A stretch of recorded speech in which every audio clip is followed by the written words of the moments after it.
Movie की शुरुआत होती है, हमें एक प्यारी सी लड़की दिखाई देती है जिसके हाथ में एक क्रॉस होता है और चारों तरफ उसके लोग बैठे होते हैं। इस सीन को देखा हमें ये लगता है कि ये लड़की एक भूत भगाने वाली होती है जिसने अपनी सतियों से ईश्वर का नाम लेकर उस भूत को भगा दिया है और सभी लोग उस लड़की को इस बात पर बधाई देते हैं और उसकी पूजा करने लग जाते हैं। और समय बीत जाता है। कुछ समय के बाद हम देखते हैं कि एक नन चर्च के अंदर आती है और ये वही लड़की होती है जिसने 10-15 साल पहले उस भूत को भगाया था। लोग उसे पवित्र आत्मा के नाम से जानते हैं और साथ में लोगों का यह भी मानना होता है कि उस लड़की के ऊपर ईश्वर का हाथ है। सिस्टर होलिया नार्सिसिया का स्वागत करती है और उसे पूरा चर्च दिखाती है। यह चर्च जंग के दौरान कब्जे में था। आज भी इनकी दीवारों पर गोलियों के निशान होते हैं। बाद में यहाँ के अरबपति ने इस स्कूल को गरीब बच्चों को दान कर दिया। सिस्टर नार्सिया को वहाँ पर कुछ अजीबोगरीब चीजें मिलती है जिन्हें वो इग्नोर कर देती है। सिस्टर नार्सिया एक दिन चर्च में कन्फेस करती है कि उसको बिल्कुल भी पता नहीं है कि बचपन में उसके साथ क्या हुआ था। जब वो गांव में रहती थी तो दूर दूर से लोग उसे मिलने आते थे। वो पूछते थे आपने ऐसा कैसे कर दिया, आपने उस भूत को कैसे हराया, और इन सब का जवाब सिस्टर नार्सिया के पास बिल्कुल नहीं होता था। तंग आकर नार्सिया उस गाँव को छोड़कर निकल जाती है। इसी कारण वो यहाँ पर चर्च में आ जाती है ताकि उसे अपने सवालों का जवाब मिल सके, क्यों लोग उसे पवित्र और ईश्वर की बेटी कहते हैं। इस चर्च के अंदर काफी ज्यादा बच्चे पढ़ने आते हैं। सिस्टर नार्सिया जब सोने को जाती है तो रात को उसे बहुत बुरे सपने आते हैं जिसकी वजह से सिस्टर नार्सिया काफी ज्यादा परेशान हो जाती है क्योंकि सपने के अंदर वो भूत सिस्टर नार्सिया को जकड़ लेते हैं पूरी तरीके से। जब आंख खुलती है तो उसे पता चलता है वो एक सपना है और इन सपनों का कारण उसे बिल्कुल पता नहीं होता है। एक दिन सिस्टर नार्सिया बच्चों को जब पढ़ा रही होती है तो ब्लैक बोर्ड पर अपना नाम लिखती है सबसे पहले, तो सारे बच्चे घबरा जाते हैं। जब सिस्टर नार्सिया उनसे पूछती है कि आप घबरा क्यों रहे हो तो कोई भी जवाब नहीं देता है। छुट्टी होने के बाद सिस्टर नार्सिया एक बच्ची को पूछती है तो वो बताती है कि अपने ब्लैक बोर्ड पर जब नाम लिखा जिससे वो शैतान नाराज हो जाता है। सिस्टर नार्सिया को यह समझ नहीं आता है कि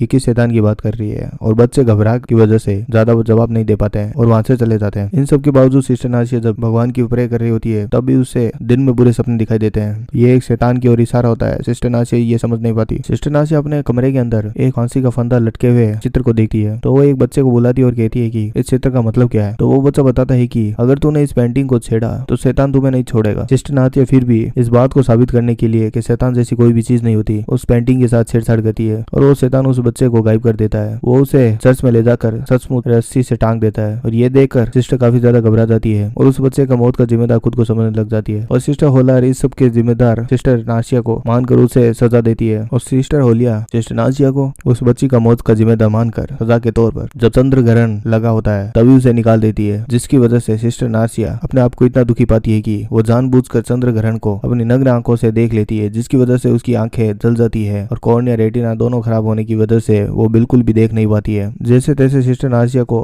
बचाकर वापस चर्च के अंदर लाया जाता है और सिस्टर होलिया उसे कहती है कि तुम्हें कुछ भी नहीं पता, तुम क्या अपने आप को भगवान समझती हो। और सिस्टर नार्सिया वो कहती है कि मुझे सब पता चल गया, जैसे भगवान ने अपनी आंखें खोकर सब कुछ जान लिया था वैसे ही मैंने अपनी आंखें खोलकर सब जान लिया। वो कहती है कि मुझे सब अच्छे से दिखाई दे रहा है। वो कहती है मन की आंखों से मुझे देख पा रही हूँ कि यहाँ पर एक सिस्टर रहती थी जिसके साथ सैनिकों ने मिलकर उसका शारीरिक शोषण किया, जिसके बाद वो प्रेग्नेंट हो गई, उसके एक बच्चा भी हुआ और उस बच्चे को आप लोगों ने मार दिया। इसके बाद उस सिस्टर ने इस दुख के अंदर फांसी लगाकर खुदकुशी कर ली और उसकी आत्मा ने आपसे बदले लेने का ठान लिया है और उसी की आत्मा इस चर्च के अंदर भटक रही है। सिस्टर कहती है वो तुम लोगों को नहीं छोड़ेगी, सबके साथ बदला लिया जाएगा। और इस तरह से वो आत्मा सिस्टर नार्सिया के साथ मिलकर सभी सिस्टर को मारकर अपना बदला पूरा कर लेती है और कहानी यहीं पर समाप्त हो जाती है।